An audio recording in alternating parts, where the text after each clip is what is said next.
Sampurasun Wadia Balad ATE official di mana wae ayana. Alhamdulillah wa syukru ala ni'amillah kalayan diwuwuh ku qobul anu maha agung dibarengan ku pangijabah anu maha kawasa diiring ku kadeudeuh ka Nyaah Gusti anu maha suci. Urang ayeuna dugi kadangat ayeuna masih keneh tiasa ditepang dangukeun deui dina acara anu matuh kamemet urang sadayana. Nyatana dina pagelaran dongeng Sunda jejer carita Iblis Jatuk Rawaronte jilid kadua bagian anu ka 64 nanya pamiarsa. Ieu dongeng mangrupikeun buah karyana Acek Lasmi Indri di Palihan Bandung. Kangge Acek Lasmi ngahaturkeun rewunuhun laksaketi kabingahan rehna parantos ngintunkeun naskah sakaligus ngawidian mamang kangge medar ieu dongeng dina Kandaga ATE official ieu. Atuh sumangga kanu teu acan subrek kantun subrek heula ngarah langkung pogot sareng langkung sumanget deui ka si mamangna dina enggoning medar ieu dongengna. Nging hilap di like di komennya nu saseueur-seueurna.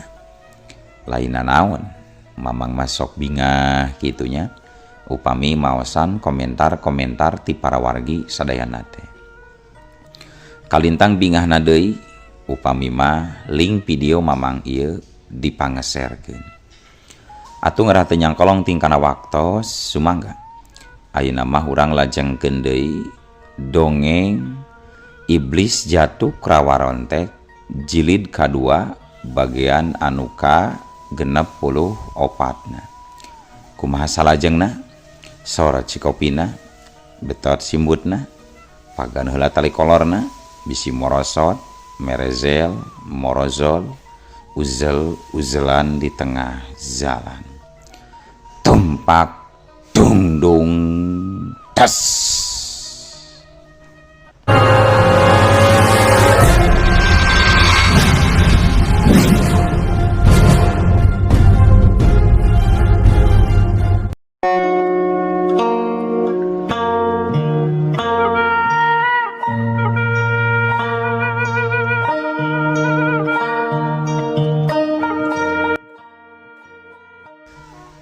Harita Bajing Sudraji ngarahuh panjang pikirana ras inget deui kana mangsa pangalaman tarung anu dirasa cukup berat.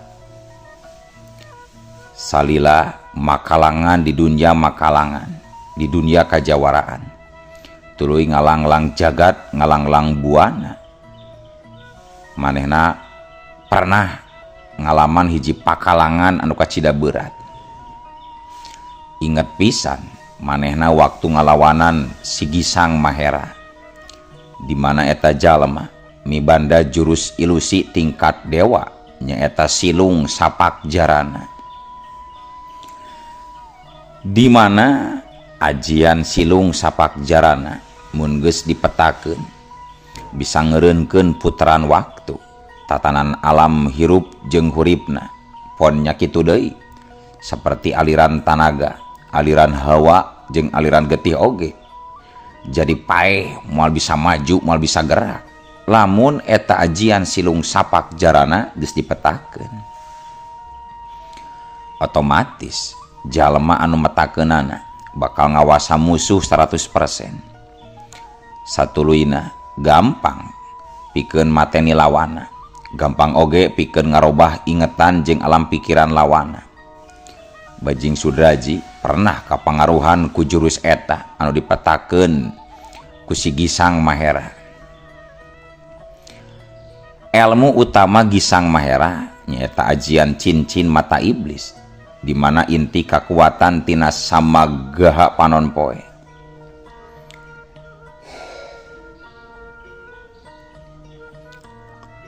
pikeun ngalawanan ajian cincin mata iblis jeung ajian silung sapak jarana. Bajing Sudraji ngetrukeun ilmu tutungkusan kastanagana nyaeta Hakim Nagalangit. Nagalangit tumpur bumi ajian pamungkasna dipetakeun. Ngan hanjakalna ajian pamungkas Bajing Sudraji nu katelah Hakim Nagalangit, Nagalangit tumpur bumi ngan ukur bisa digunakeun saumur hirup sakali. Dina harti Bajing Sudraji geus moal bisa ngagunakeun deui eta ilmu saumur hirupna. Ras deui Bajing Sudraji ingat waktu tarung jeung Kinarasenja. Harita Kinarasenja nangtang Bajing Sudraji tarung di 3 lapisan alam. Bajing Sudraji narima tangtangan. Atuh derwe duanana tarung campuh meakeun waktu 3 poe 3 peuting. Nu kahiji maranehna tarung di Jomantara bari ngapak mega.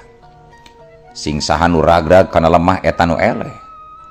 Terus tarung di jero taneuh lapisan kerak bumi Capatala. Beres eta tarung dituluykeun di jero laut. Malahan tarung di jero taneuh lain sakali, malahan geus hampir 2 kali basa ngalawan Denjaka. Ngan hanjakalna basa tarung jeung Denjaka. Denjakana can jadi murid Kian Santang. Beda deui lamun tarungna ayeuna. Denjaka geus ngawasa aji runtag bumi. Kitu sakilas-sakilas eusi sawangan Bajing Sudraji. Teu karasa waktu beuki nyerelek ka tengah peuting. Direret kaluar guha, horeng hujan geus raat nyesakeun girimis anu rada meeusan. Gancangna carita caturkeun poe isukna Kirawanci haneut moyan. Harita Bajing Sudraji kebat nuluykeun lumampahna. Arahna tetep nuju kabeh kulon nepi ka akhirna jog. Bajing Sudraji anjog ka Tegalan di mana samemehna eta Tegalan teh jadi tempat tarung campunaan Dewi Saparakanca ngalawan Nyi Sampir saabrulan. Reg Bajing Sudraji ngarandeg merhatikeun sakuriling eta Tegalan. Layon-layon sabagian jawara angkiran masih patulayah pikaketireun ka tempona. Sedengkeun ari Dewi Saparakanca mah geus teu kasampak aya di dinya. Meureun geus arindit ti heula. Sesa-sesa geteran hawa panas tina tarung campuh basa poean kamari masih karasa ku Bajing Sudraji. Sanajan rada laas sakitu oge Bajing Sudraji geus bisa nyimpulkeun yen eta tempat kamarina pernah dijieun tarung campuh. Moal salah deui Andewi jeung anu sejen pasti kalibat tarung ngalawan para jawara di ieu tempat. Gerentesna Bajing Sudraji muterkeun deui perhatian, mastikeun deui bisi aya jawara nu masih keneh hirup. Sanggeus diperhatikeun, yakin kabeh oge geus taraya nyawaan. Leos we Bajing Sudraji antukna ngaleos ninggalkeun eta Tegalan. Arahna kebat nuju kabeh kulon. Nu jadi pertanyaan, kamana atuh ari Dewi Saparakanca? Sabenerna ti kamari oge satu tas rengse padaran tarung. Dewi Saparakanca tuluy arindit geus samemehna ngadaguan Nyi Gin-Gin, Ki Panca jeung Ki Jalaksa, Ki Doger sina sadar heula. Untungna tatu maranehna teu kaitung ngabahayakeun kana jiwa. Ngan tetep perlu diubaran saeutikna butuh istirahat selang 2 poe pikeun mulihkeun kaayaan. Jadi Dewi Saparakanca milih nganjer heula ka lembur anu deukeut ti eta leuweung. Nalika Dewi asup ka jero lembur, kabeneran pangeussi lembur teh Saromea daek narima kadatangan Dewi Saparakanca. Pada haat pada ngabageakeun teu ngarasa kabeuratan. Nya Dewi Saparakanca antukna dibawa nganjrek ka imah pupuh eta lembur. Kitu gening lamun ajaran Ki Sunda bener-bener diterapkeun sagemblang nama dina kahirupan, bakal silih asah, silih asih, silih asuh. Silih asah silih asuh teh teu cukup diomongkeun, teu cukup jadi unggeran atawa slogan, tapi kudu diterapkeun kana kahirupan sapopoe. Can kayaan Andewi jeung Bajing Sudraji anu kebat rek lumampah ka ujung kulon urang tinggalkeun. Ayeuna urang caturkeun kayaan di ujung kulon, tepatna di leuweung Harendong tilas patilasan. Beuki lila hate Dewi Campaka beuki guliga, sanajan geus paheut mereka putusan, tetep Dewi Campaka hanjeluk ari kudu kalengitan sakabeh ilmu ageman anu menang hese beleke nyuprih salila taunan. Salila aya di kebon Harendong, kumindengna ngimpi papanggih jeung Den Jaka. Taman-taman hate Dewi Cempaka mimiti sarirungan, timbul rasa kasuka, timbul rasa katresna, timbul rasa kasono mun sapoe teu ngimpikeun Den Jaka teh. Sabenerna Dewi Cempaka hayang sapokpokeun tumanya ka Den Jaka. Soal nah Den Jaka teh geus boga papacangan atawa acan. Ngan asana teh pikeun Dewi Cempaka wegah berat ku nyarita. Pang-pang nama inggis pas ditanya kitu, Den Jaka mere jawaban anu nguciwakeun, geus pasti bakal pisideheun pikeun hate Dewi Cempaka. Nu matak nu mawi hulu botak katinggang awi, Dewi Cempaka milih teu tumanya. Soal Den Jaka geus boga pasangan atawa acana teu ditanya, mending embung nyaho sakalian. Kajen keneh teu apal, kajen jadi tanda tanya anu teu perlu manehna nyaho nepi ka iraha wae oge. Sok padahal nilam kinasih pamajikan Den Jaka geus lunta ti pabuaran ti imahna. Isuk jaganing geto oge bakal tepi ka kebon Harendong, teu kabayang bakal pikumaheun jadina pikeun Dewi Cempaka. Samalah Dewi Cempaka geus maheutkeun dina hate, satu tas engke marabkeun panyakit ka buhun sakera.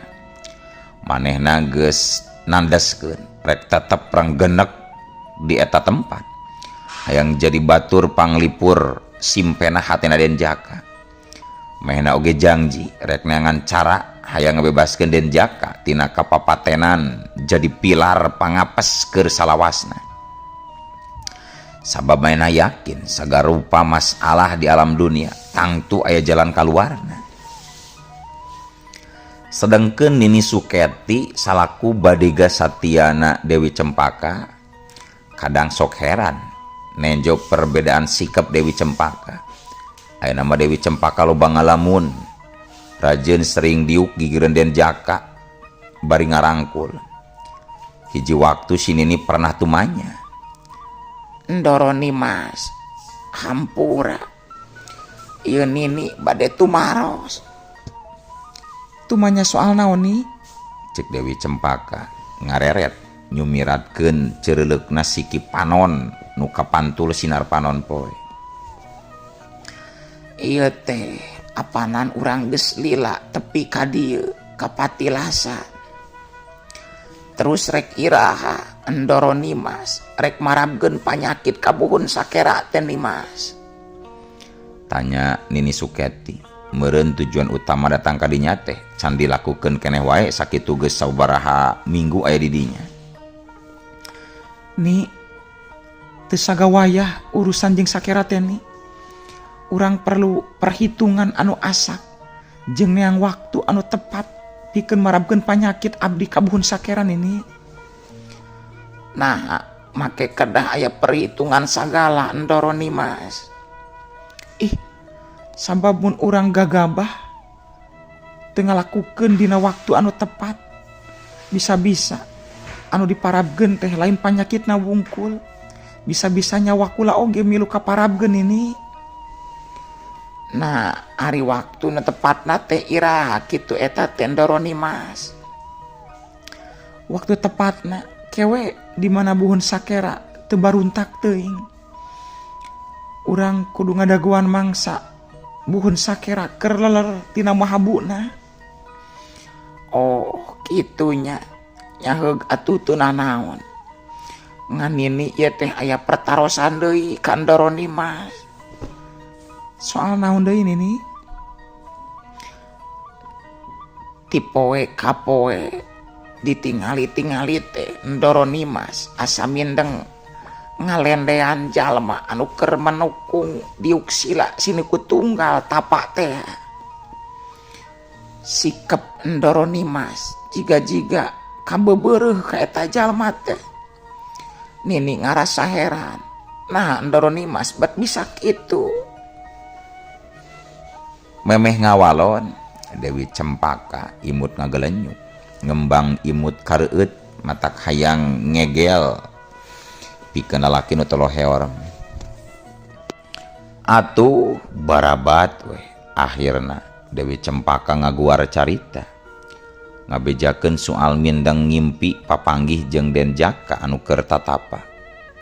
Sagala itu ieuna dicaritakeun boh soal buhun sakera jeung ihwal Den Jaka bisa jadi pilar pangapes buhun sakera. Pokona kabeh ditek-tek, kabeh dibejakeun teh nu kaliwat.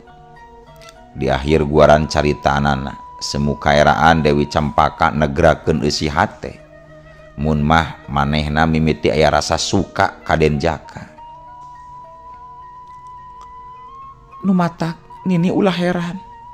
Mun kula jadi mindeng ngalendean waruga kosongna Kakang Den Jaka. Sabab hate kuring teh geus sumekaran Nini. Kutan Ndoro Nimas teh katarik ati kapentang asmara ku eta Jajaka.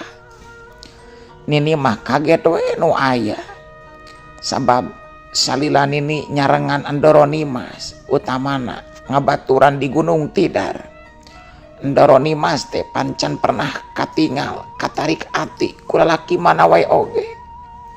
Kakarak ayeuna Nini ningal Ndoro Nimas kasmaran seperti kitu.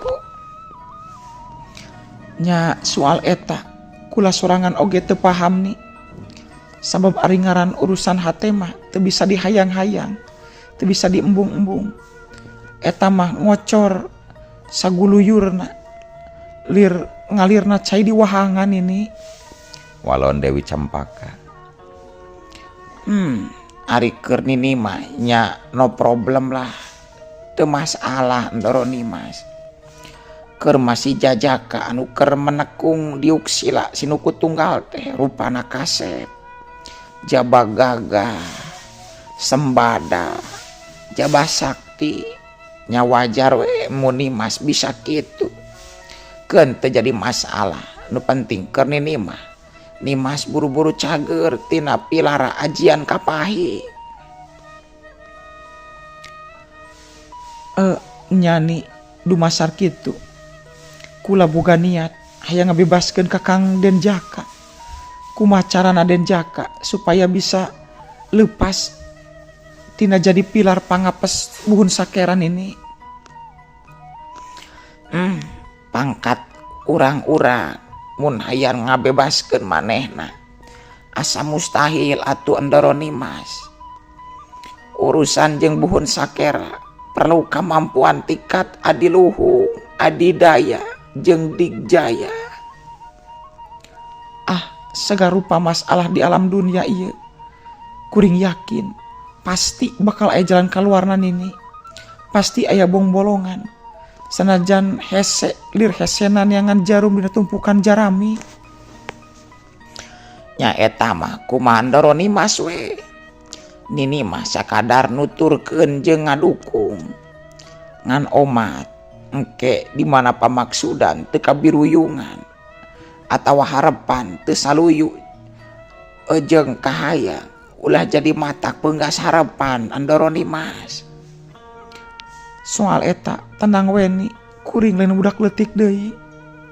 Pungkas Dewi Cempaka ngembang imut pinu pangharepan. Cag kayaan di kebon harendong urang tinggalkeun. ayeuna urang caturkeun kaayaan di puncak Gunung Tangkuban Parahu, gunung anu jadi sasakalana sangkuriang.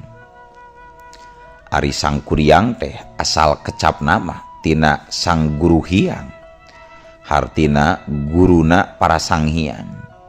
Ngan kairing ku waktu lawasna zaman, letah jalma jadi saliwang, latah tina sang guru hiang jadi sang guriang, anu akhirna latah deui jadi sang kuriang. Eta salitnya dumeh usaha ngabongkar 2 lapisan halimun Siliwangi gagal, Banaspati jeung si Kungkang Wulung baralik deui ka kawah Tangkuban Parahu. Teu poho Raden Surya oge milu dibawa. Harita kasampak duanana keur sarila sinuku tunggal di sisi kawah. Sedangkan Raden Surya diuk teu jauh bari merhatikeun ka si Banaspati jeung si Kungkang Wulung anu rek ngayakeun kontak batin jeung si Jalasetra. Teu lila ngong kadenge si Jalasetra nu aya di kawah Tangkuban Parahu nyarita. Banaspati Wulung, sagala rupa anu dilakukeun ku si Siliwangi boh nyumputkeun hiji hal memang bakal sulit ditembusna. Panyana dewek mah 12 kalimunan bisa ditembus ku kekuatan gabungan ilahi. Tayona mah segening eta teh Banaspati Wulung.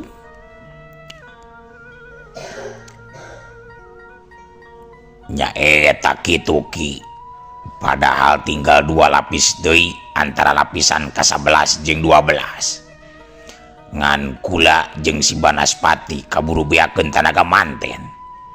Lamun dipaksakeun tetep moal bakal katembus. Walon si Kungkang Wulung. Dewek oge boga tafsiran kitu Wulung. Matak dewek nita marane duaan baralik heula. Nganu jadi pikiran dewek teh kieu euy Wulung. Mun dewek ngajarkeun heula jurus tapak dawang yuta ka marane duaan, eta bakal meakeun waktu anu lila paling sakedeung 5 bulan 5 purnama. Yakin marane duaan moal tereh-tereh bisa sapat nyangking eta ilmu.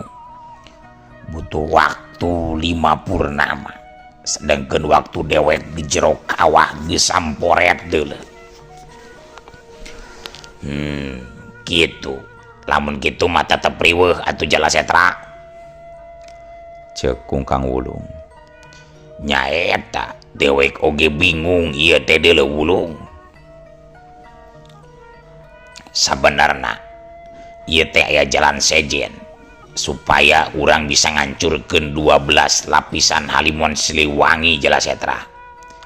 Teu kudu nyupri heula jurus tapak dawang yuta tapi aya jalan sejen. Cek si Kungkang Wulung. Ta. Memang namane boga bolongan kumaha gitu Wulung. Kumaha carana? Nurutkeun si Surya rerehan si Siliwangi, kabeneran jalmana digubuk dibawa ka dieu ku dewek.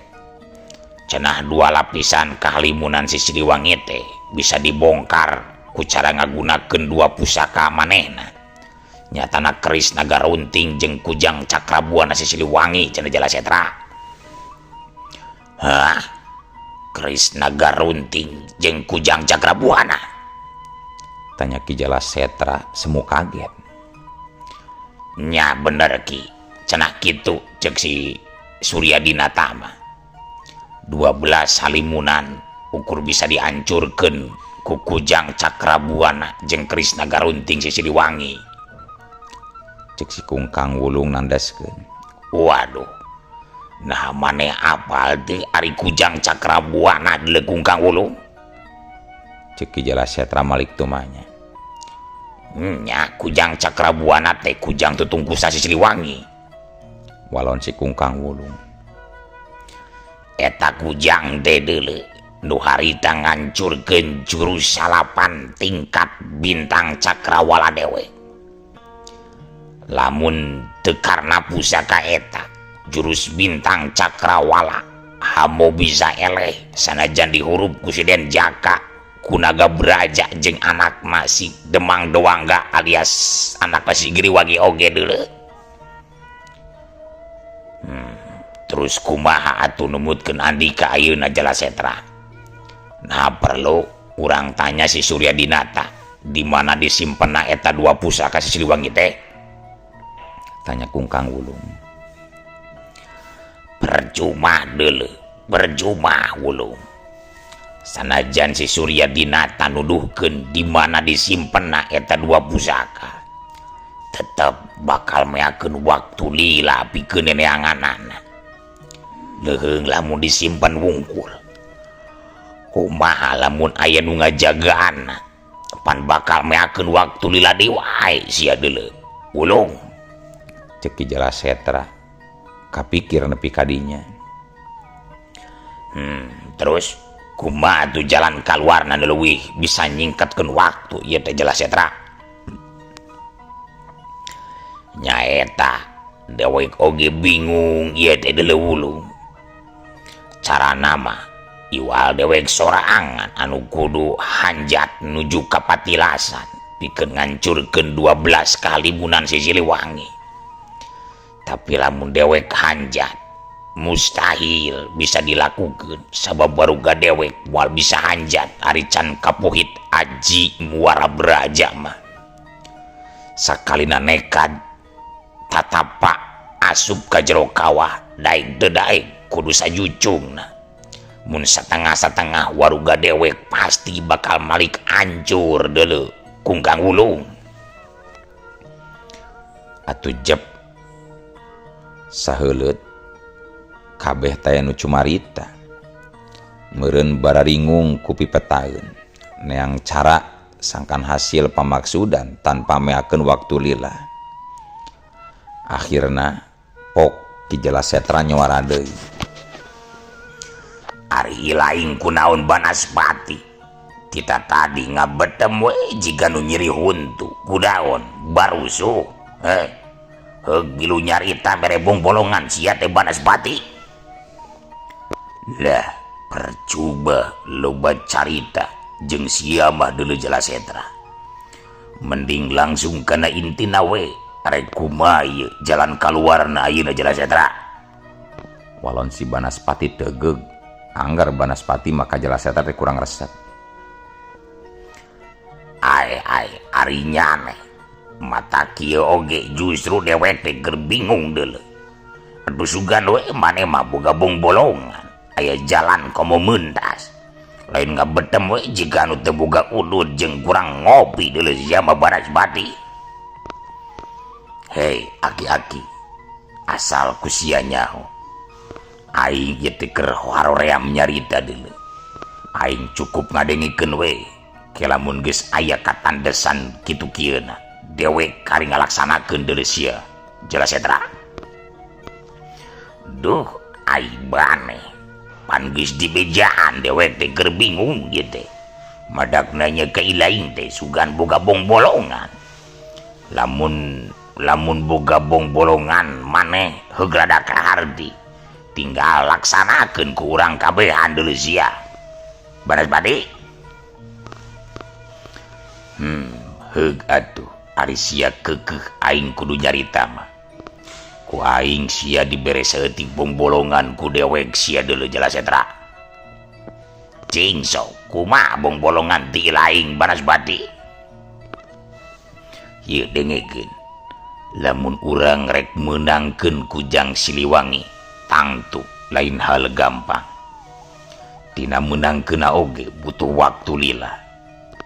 Lamun sia rek nurunkeun jurus tapak dawang yuta eta oge butuh waktu lila. Jadi cek dewek mah jalan hiji-hijina eueuh deui iwal ti sia sorangan kudu turun Jalasetra unggah ka ujung kulon deuleu. Na ari lain pan geus dibejakeun ku dewek oge. Dewek mah moal bisa nyelang hanjat di jero kawah ieu deuleu. Moal bisa. Mun maksakeun oge waruga dewek bakal hancur deuleu sia Banasbati. Tembal Ki Jalasetra. Maksud dewek mah kieu Jalasetra. Sabenerna sia teu kudu hanjat tina kawah deuleu. Nu hanjat teh sukma sia we wungkul ulah jeung warugana deuleu. Walon si Banaspati. Terus sukma sia kari nyurup ka waruga jalma sejen seperti anu pernah dilakukeun ku sia ka si Andirja bapana si Den Jakatea. Mun ieu mah zakarti euy. Bener oge ieu bong bolongan di maneh teh Banasbati. Nya karak inget aing memang kudu nyurup miraga sukma ka waruga jalma sejen seperti anu pernah dilakukeun ku dewek ka waruga si Andirja. Bener sia Banasbati. Ceuk Ki Jalasetra mimiti caang pikiranana. Nya gitu. Naon hesena deuleu sia. Ke. Terus waruga saha anu kudu dianjikan ku sukma dewek sia deuleu Banasbati. Lah, belegu geuning sama Jalasetra. Teu kudu jauh-jauh jeung teu kudu hese-hese neangan. Nya waruga si Suryadina teh we beureun bisa dimangpaatkeun warugana ku ilaing. Oh, tapi naon deui? Waktosna kabujeng seep sia Banasbati. Eueuh. Waktosna kabujeng seep wadia balad ATE ofisial. Keun atunya. Ieu dongeng teh urang cekapkeun we heula dugi ka dieu. Insyaallah enjing pageto baris dilajengkeun deui. Atuh ku kitu ku kieuna mamang sejamit mungkur amit mundur ti payuneun para wargi sadayana. Hayu Assalamualaikum warahmatullahi wabarakatuh.